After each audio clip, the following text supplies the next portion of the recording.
But what's right is that the fact that I'm there now as the 41st vote enables us to at least have the conversation, because if Martha was there right now, Please. it would be 60-40 every single time, and there would be absolutely no debate. And you would have already had health care, you would have already had cap and trade, you would have already had illegal immigration, already been done. Don't pass go, don't collect $200. So the fact that I'm there and I've been able to look at issues in an independent manner and vote on them accordingly, vote with the Democrats sometimes and things that made sense, and vote with the Republicans when I need to say, whoa, wait a minute. It's no secret. I told people I would be an independent thinker and voter. It's no mystery, folks.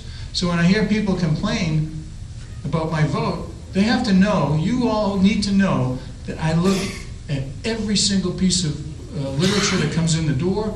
I have the best of the best teams to analyze each and every bill and make sure that they're good for our state first, and then make sure that they're good for the country, and that they're not going to raise taxes, not going to increase the deficit. And then they'll create jobs. So those are basically the top five.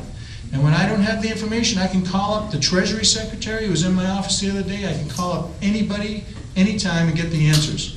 And that's wonderful. That's good for me, that's good for you, that's good for the country. And that's what I'm going to continue to do, is to make sure that we can get Washington working again.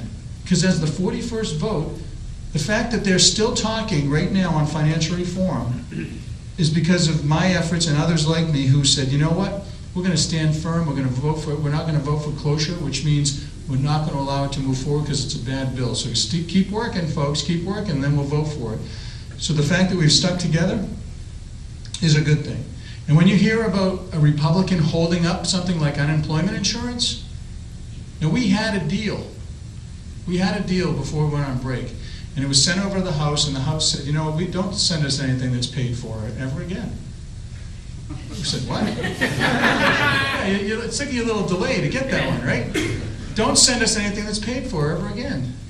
What does that mean? That means that we had money from the stimulus bill, money from here, money from there to pay for those benefits, about $8 billion.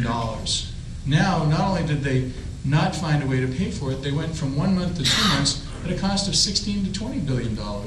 So they doubled it. And we tried to stop it, and it didn't work. So we need to continue to get more balance. There's a lot of good candidates running. There's a lot of good candidates running locally, at the municipal level, at the state level, at the federal level. And what our race did, it showed the rest of the country that, gosh, even in Massachusetts, we can make a difference. And you were all part of it, and you were all very excited. I still get people who come up and say, wow, thank you, it was just great. It was one of the nicest times in my adult life. We had a great time, we had a party, and you weren't even invited. And one of the most rewarding things, and then I'll end it up because I have to get back to see my wife and my daughter who's coming back from Connecticut, is even when people haven't voted for me, they're Democrats mostly, but there's some others who independents, say, you know what, I didn't vote for you, but I'm watching you because I like the way you're voting now. I'm really keeping my eye open for you, so you may get me next time. That's the one thing. The other thing they tell me is, I'll never vote for you.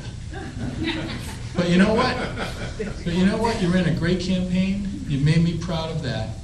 And I wish everyone's race was like that. I'm never going to vote for you because we're just so philosophically different, but very proud of the way you ran the race because it made Massachusetts stand out in a good light.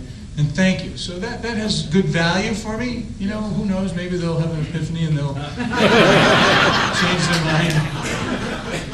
But I wanted to just, once again, come out and wish you well. I know you're going to give them a battle. Nothing's in the bank. And if you could, you did reference Richard Ross. The National Democrat Party is looking to make sure that they don't retain my original Senate seat, the seat that I was sitting in, obviously.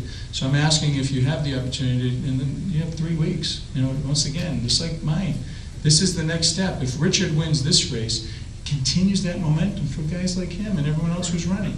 So if you could get online, if you could volunteer, if you could go down to Rentham and help them out, it's Attleboro all the way down to Needham. If you have family or friends down there, call them up, get them out to vote, send them. God, if everyone in here sent him $20, he'd have enough to buy a couple of ads. I mean, it's that simple. It's that basic. He's got his signatures. He's doing great. He's working hard. I did 2 events for him last night, and I want him to win because it's important. It'll send that next message of change, of balance, of good government. So Thank you so much for your warm hugs and smiles and your support throughout the campaign.